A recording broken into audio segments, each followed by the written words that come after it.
মই কোকৰাঝাৰ চহৰৰ যে নাৰাবাৰী এই ঠাইত উপস্থিত আছোঁ। আজি 514তম বিশ্ব মহাবীৰ ইয়াত জয়ন্তী পালন কৰা হৈছে। এই পৰিৱেশ কোকৰাঝাৰ অলপ আগত পতাকা উত্তোলন কৰা হৈছে। এতিয়া মাইলপন্দি টকাটো আমি দেখিবলৈ পাইছোঁ। এইটো হ'ল বিশ্ব মহাবীৰ বিষয়ত ইয়াৰ পিছতে পতাকা উত্তোলন বা এইটো শ্ৰদ্ধাঞ্জলি দিয়াৰ পিছত যে আলোচনা চক্ৰ ৰখা হৈছে, ইয়াৰ বিষয়ে আলোচনা কৰা হ'ব। এই পৰিৱেশ কোকৰাঝাৰতো বিভিন্ন ঠাইত আমাৰো ইয়াত পালন কৰাটো আমি দেখিবলৈ পাইছোঁ। মই প্ৰথমে সভাপতিৰ পৰা জানিবৰ কাৰণে চেষ্টা কৰিম।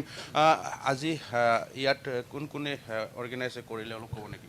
ইয়াত আমি সদৌ বিটিআৰ কৰ্মচাৰী সন্মিলনীৰ তৰফৰ পৰা ইয়াত আমি আয়োজন কৰিছোঁ আৰু ইয়াত কোকৰাঝাৰ আঞ্চলিক কমিটিয়ে ইয়াত আমাক সহযোগ কৰিছে। সদৌ বিটিআৰ কৰ্মচাৰী সন্মিলনীৰ ইতিমধ্যে আমি জিলাই জিলাই বিভিন্ন ঠাইত চিলাৰায়ৰ জন্ম জয়ন্তী 514তম চিলাৰায়ৰ জন্ম জয়ন্তী উদযাপন কৰাৰ কাৰণে ইতিমধ্যে আমি আয়োজন কৰিছোঁ বিভিন্ন জিলাই জিলাই।